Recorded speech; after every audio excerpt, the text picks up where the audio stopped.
What are those items? What are those must-haves or those considerations that every project, every program is going to have to consider if they want to be successful in setting up launches for either 2022 or 2023? Are people going to continue to stay suburban or return to urban? We saw a lot of people move out of the urban core because they didn't need to be as close to their work environment as they once were. They moved further away to get more space. Their homes had to work harder for them than it ever has before, and so they moved, where they could get a slightly larger footprint. In doing so, they moved away maybe from established neighborhoods. Maybe they moved to a place that's less walkable.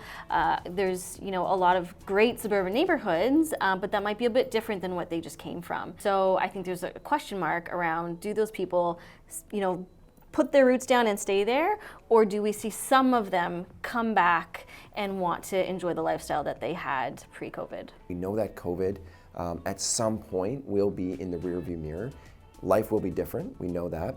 You mentioned a little bit earlier that work from home is going to continue to be a thing, there's no question, but how much of a thing? Yeah. I mean, buyers always want lowest price point, highest square footage.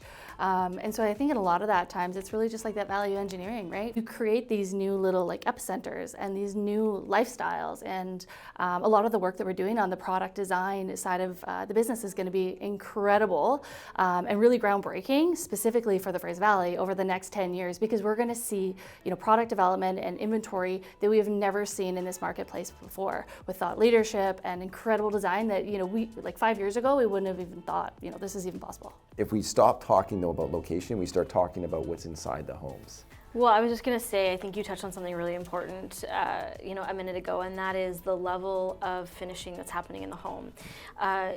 In Squamish, we did Italian cabinetry through Inform and a Liebherr fridge. Boza just did Parkway in Surrey Central. They've got integrated Bosch appliances in that home in Surrey Central. And, 5 years ago, we would not have seen that level of spec in that marketplace. And I think we're going to see that continue as people have gone from that urban center and they demand that level of finishing as they move out. Right, absolutely. I think that's actually one of the most important aspects of offering and storytelling today, right? As you're trying to draw home buyers outside of the marketplace that maybe they're currently living or renting in, right, into new markets. It's all about what do you get for that value. So guys, as life has become more busier, we know that homeowners are now wanting accessibility right at their fingertips. What do you think some of the upcoming trends really look like with respect to this, right? We've seen it over the last 12 years, a lot of new stuff rolling out within our own existing programs, but what do you think, Rai? I think where the industry is going to continue to push is towards the homeowner. I think it's going to be complex integrations of platforms that allow people to interact with their homes differently. I think technology is going to continue to be integrated into every aspect of how we live. The second piece is actually building performance.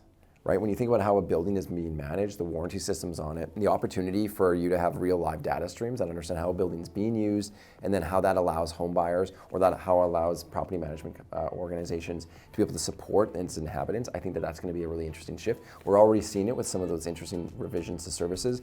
Property managers really doing a good job of embracing that. The other piece that I think is really exciting about technology is also the way that we storytell, right? The way that we share about these offerings and the way that home buyers can purchase and interact with their home, especially in a pre-sale where the time from when someone goes firm on a transaction all the way to when they actually receive the keys, how do you interact and learn about progress? Today we rely on email. I think the future portal, MLA portal, is a really good example of that change in technology, and also the change in I think the customer experience, because the way that you can interact with our sales teams, text message or chat, right? The ability to log into a portal and actually see your deposit structure laid out in front of you, understand the checklist that you've already accomplished. Those are really unique offerings that our industry just has not been able to provide over the past years. Co-working spaces, I think, is something that we've also spoken about a lot this year. Is that a thing that's going to continue, or was that just a trend for right now? My personal view, as you guys know, is that work from home is not going to go away. There's going to be some element of that for sure,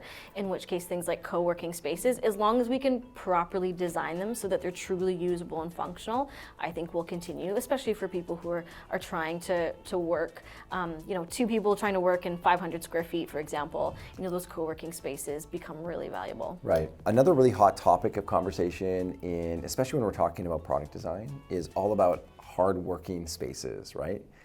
How do you make that home offer more value with the same number of rooms? And I mean, more often than not, smaller rooms. Yeah, And absolutely. Suze, this is something you dig deep on. I'm gonna let you take the lead on this one, and then after that, we'll see if Britt can get a word. I can't keep up. Yeah, I mean, I definitely am passionate about the topic. There's no doubt. First of all, it starts with the floor plan and making sure that the floor plan is as functional as it can be. And this is something that I think our advisory department does better than anyone in the industry. And you know, guys know me. Like normally, I like to be a bit more humble about these things, but actually, like I genuinely, in my heart, believe that nobody in the city is as good at floor plan review as our team, which we do on a day in and day out basis. We need our home to do more for us than it ever has before, right? Especially during COVID, it became our gym, it became our office, our standard living space with our family and that sort of thing, but we literally had to do everything in our homes. And so now the design with trend, or the trend with design in our homes, is really about flexibility and functionality. So how can we create spaces that can be flexible and movable so that you can do whatever it is you need to do in your home? So we're seeing just a ton of really creative thought going into our homes, where we're creating flexible furniture, flexible fixtures, flexible spaces, so that we can do more and more in that home, which, as you alluded to, is getting also smaller and smaller. Anything to add there? I was gonna say the only thing we didn't touch on, Suze, was just that amenity offering, right? And having, that guest suite integrated into the amenity offering to ensure that, when our homeowners have company from out of town, they have the ability to have somewhere to stay, right? Those spaces are compact, so they're gonna need another bed, probably somewhere else, such as an amenity, space for them to be able to have that and feel comfortable. So, I mean, you almost got it all. Ooh. It's so close. I think the general trend, though, is that the expectation when COVID hit was that space has to do better, right? That space has to do more. And the expectation of where we're trending towards is that one space, two outcomes is not enough. Right? The expectation will be 3 or 4 opportunities. And I think all the iterative change or the innovation that our industry is going to make over the next 2 to 5 years will be pushing really, really hard to maximizing every inch, because square footage is at such a premium these days. I think this has been another great year in review. Guys, thank you so much for the time. It's been a pleasure. And of course, to our viewers, it is just so important to us that you continue to feel like you can smash that like button, hit that subscribe. That's going to give you, smash it, touch it, smash it. If there's any topics that you wish for us to cover, if there's anything that you felt was left out, please let us know. We're happy to make sure that it makes it onto the next reel. Guys, that's a wrap. That's a wrap. Thanks, Ryan. Thanks, Suze. Thanks, Britt. Thanks, guys. Look good. We'll see you next time.